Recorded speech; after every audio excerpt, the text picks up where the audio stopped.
যখন পশ্চিমা বিশ্ব ইরানকে একঘরে করে দেওয়ার স্বপ্নে বিভোর, যখন ওয়াশিংটন থেকে নিষেধাজ্ঞার পাহাড় চাপানো হচ্ছে তেহরানের ওপর, ঠিক তখনই দৃশ্যপটে হাজির হলেন বর্তমান বিশ্বের অন্যতম ক্ষমতাধর ব্যক্তি শি জিনপিং। চীন পরিষ্কার জানিয়ে দিয়েছে তারা কেবল ইরানের বন্ধুই নয়, বরং যে কোনো কঠিন পরিস্থিতিতে তারা তেহরানের পাশে থাকবে। খামেনির হাতে এখন শি জিনপিং এর অভয় বাণী। এই দুই নেতার এক হওয়া কি তবে মধ্যপ্রাচ্যে আমেরিকার আধিপত্যের শেষ পেরে? আজ আমরা উন্মোচন করব বেইজিং ও তেহরানের সেই গোপন চুক্তি, যা পাল্টে দিচ্ছে পুরো পৃথিবীর ভূ রাজনীতি।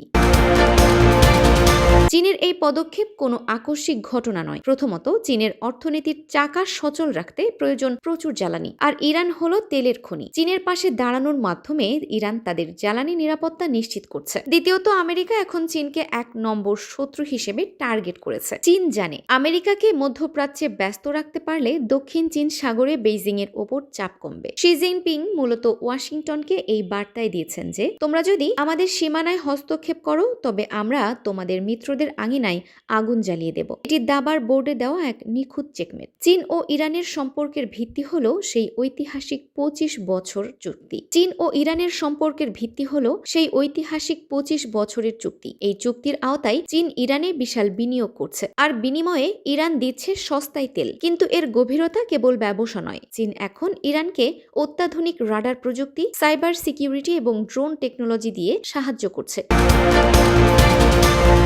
আমেরিকা যখন ইরানকে ডলারের বাজার থেকে বের করে দিয়েছে, চীন তখন তাদের নিজস্ব মুদ্রা ইউয়ান এ বাণিজ্যের দরজা খুলে দিয়েছে। এর ফলে আমেরিকার সবচেয়ে বড় অস্ত্র নিষেধাজ্ঞা এখন ভোঁতা হয়ে পড়েছে। তেহরান এখন বেইজিং এর কাঁধে ভর দিয়ে বিশ্ব মঞ্চে বুক চিতিয়ে কথা বলছে। খামেনি আর শি জিনপিং এর এই জোট সবচেয়ে বেশি ভাবিয়ে তুলেছে ইসরায়েল ও পেন্টাগনকে। চীন এখন ইরানের কূটনৈতিক ঢাল হিসেবে কাজ করছে এবং জাতিসংঘে ভেটো দিয়ে ইরানকে রক্ষা করছে।